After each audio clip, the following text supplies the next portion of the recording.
আসসালামু আলাইকুম। Majid Jarina foundation school and college কর্তৃক আয়োজিত অনলাইন ক্লাসে স্বাগত জানাচ্ছি। আমি খন্দকার মোহাম্মদ ফরিদুল ইসলাম, তোমাদের খন্দকার স্যার।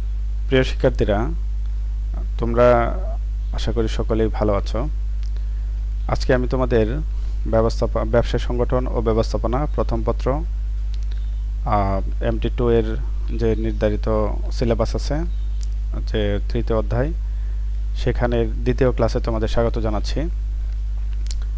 আসলে MT2 পরীক্ষার সিলেবাসটা তোমরা ইতিমধ্যে পেয়েছো, তার উপর ভিত্তি করে প্রথম ক্লাসটা আমি অনলাইনে দিয়েছি। আশা করি তোমরা দেখেছো। এটা তোমাদের দ্বিতীয় ক্লাস। তো আমাদের সিলেবাসের টপিক হচ্ছে যে এক মালিকানা ব্যবসায়। তো এক মালিকানা ব্যবসায় এর আগে আমরা কিছুটা ধারণা পেয়েছি যে এক মালিকানা ব্যবসায় কাকে বলে। তো আজকে কিছুটা পুনরালোচনা করে তারপর গত ক্লাসের আলোচনার বাকি যে অংশটুকু ছিল সেটা নিয়ে আলোচনা করব। তো আসলে আনফরচুনেটলি তোমাদের কোনো প্রশ্নের উত্তর পাইনি। এখন তোমরা ভিডিওটা দেখেছো কিনা, ভিউ দেখে বোঝা যায় না যে আসলে তোমরা কতজন দেখেছো, কারণ অনলাইনে ভিডিওটা যাওয়ার পরে সেটা অন্যান্য স্কুলের শিক্ষার্থীরাও দেখতে পারে, অন্যান্য কলেজের শিক্ষার্থীরা দেখতে পারে, বা তোমার কোনো গার্ডিয়ান দেখলে ও দেখতে পারে, আমাদের অন্য কলিগরাও দেখতে পারেন। তো ভিউ দেখে বোঝা যায় না যে তুমি ক্লাসটা দেখেছো কিনা।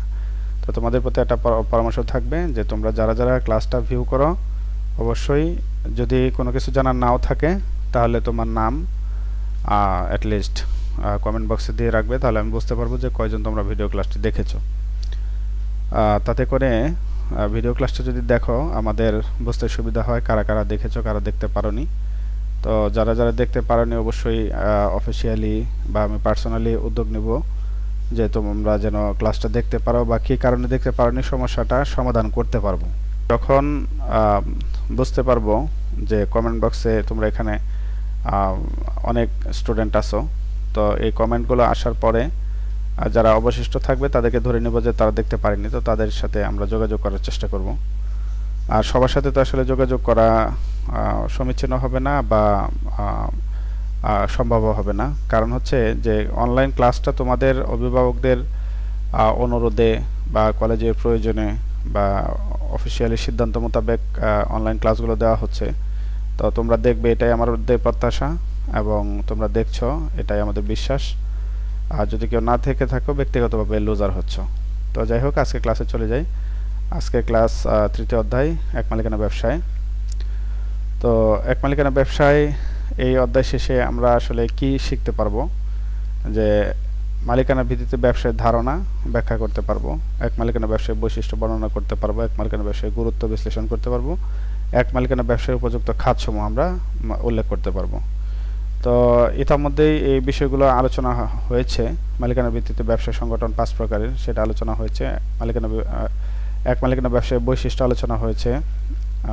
এগুলা সবই বলতে গেলে সংক্ষিপ্ত সারে সবগুলো আলোচনা হয়েছে। আজকে শুধু 2টা অংশ বাকি ছিল, সেটা নিয়ে আলোচনা করব। তো আমরা একটু পুনরালোচনা করে নেই।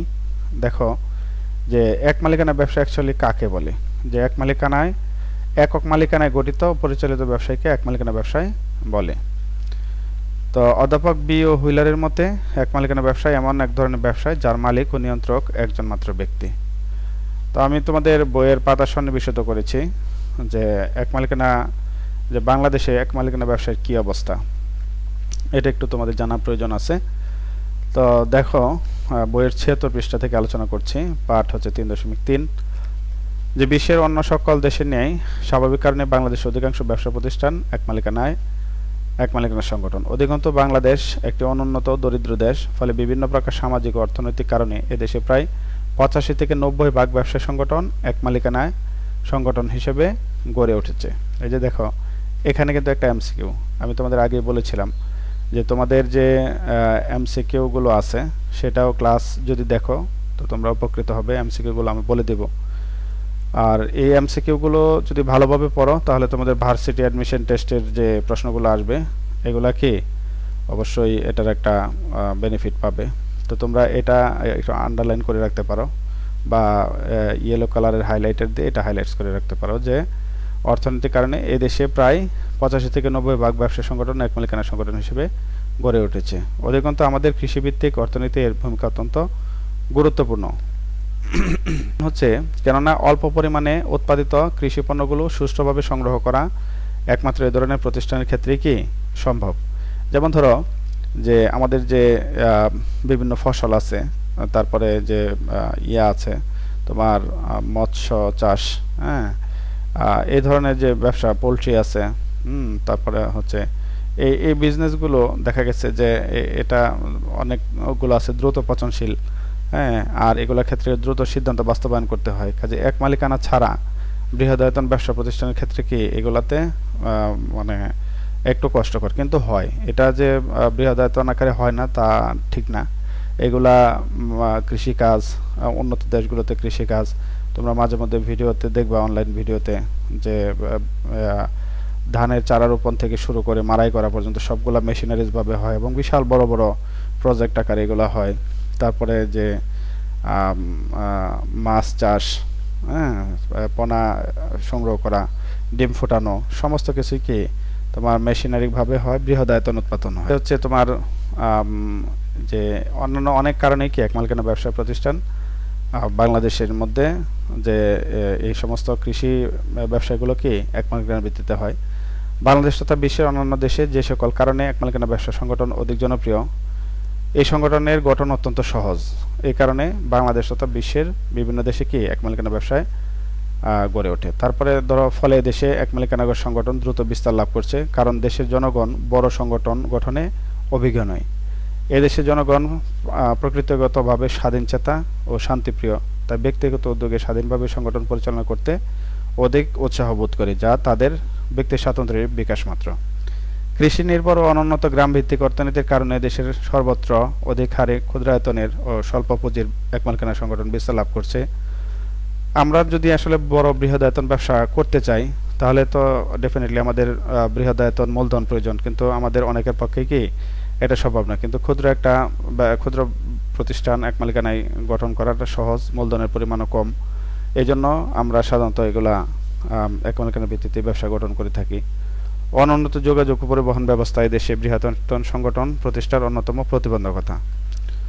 আর তাছাড়া যে যোগাযোগ ব্যবস্থা, তবে আমি এটা এখন বলতে অনেকটা নারাজ, কারণ হচ্ছে যে আমাদের দেশের যোগাযোগ ব্যবস্থা দিনে দিনেই কি উন্নতি লাভ করতেছে, যার কারণে হয়তোবা এক মালিকানা ব্যবসা প্রতিষ্ঠানও থাকবে, কিন্তু আমাদের দেশে বৃহদায়তন ব্যবসা প্রতিষ্ঠান ছিল অল্প পরিমাণে, কিন্তু এটার এক মালিকানার চাইতে এখন বৃহদায়তন ব্যবসা প্রতিষ্ঠানের সংখ্যা দিনে দিনে বাড়তেছে এবং গ্রো করতেছে, যেটা আমাদের জন্য ইতিবাচক একটা দিক।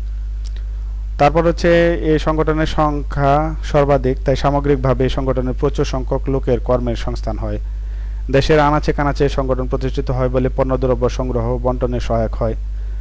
প্রকৃতিগত কারণে বাংলাদেশের সকল প্রকার সেবামূলক ও পেশাদারি ব্যবসায় এক মালিকানার ভিত্তিতে গঠিত পরিচালিত হয়, যেমন আইন ব্যবসায়, চিকিৎসা, হিসাবরক্ষণ ও নিরীক্ষা কার্যাবলী, পরিবহন ব্যবসায়, দর্জি দোকান। এই যে দেখো এখানে আরেকটা এমসিকিউ, যে হিসাবরক্ষণ ও নিরীক্ষা এটা কি ধরনের ব্যবসা সংগঠন। এটা যদি হঠাৎ করে তোমাকে প্রশ্ন করা হয় চিকিৎসা কি ধরনের ব্যবসা সংগঠন, তখন কি দেখা গেছে যে এগুলা কনফ্লিক্টেবল, কারণ হাসপাতাল যদি চিন্তা করো, চিকিৎসা যদি হাসপাতাল চিন্তা করো, তাহলে এখানে কিন্তু বৃহদায়তন ব্যবসা প্রতিষ্ঠান।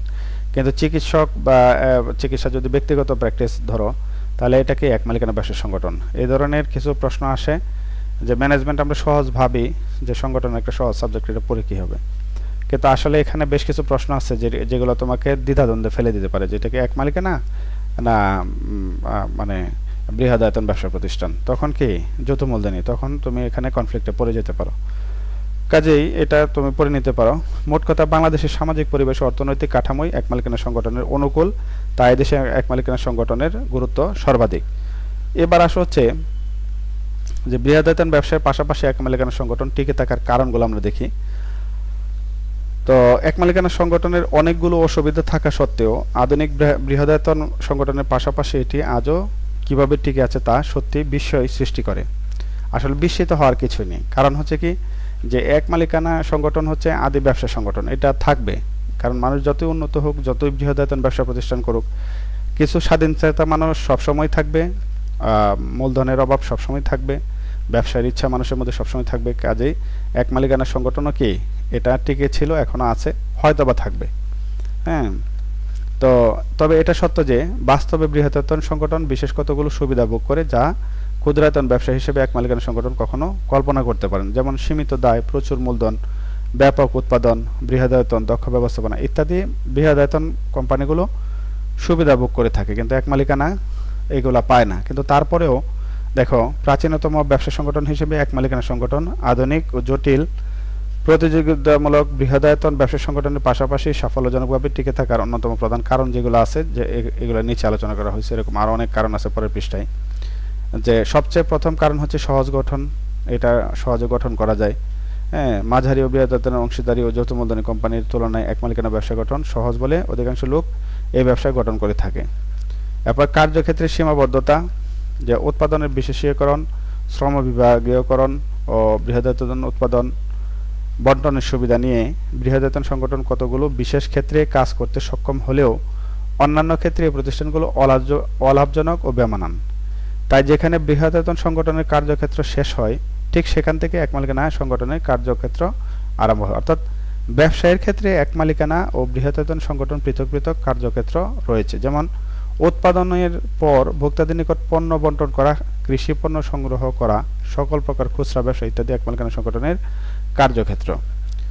পণ্যের প্রকৃতি, পচনশীল পণ্যদ্রব্য ব্যবসায়ের ক্ষেত্রে এক মালিকানা সংগঠন সবচেয়ে উপযুক্ত এবং বৃহদায়তন সংগঠন অনুপযুক্ত। যেমন ধরো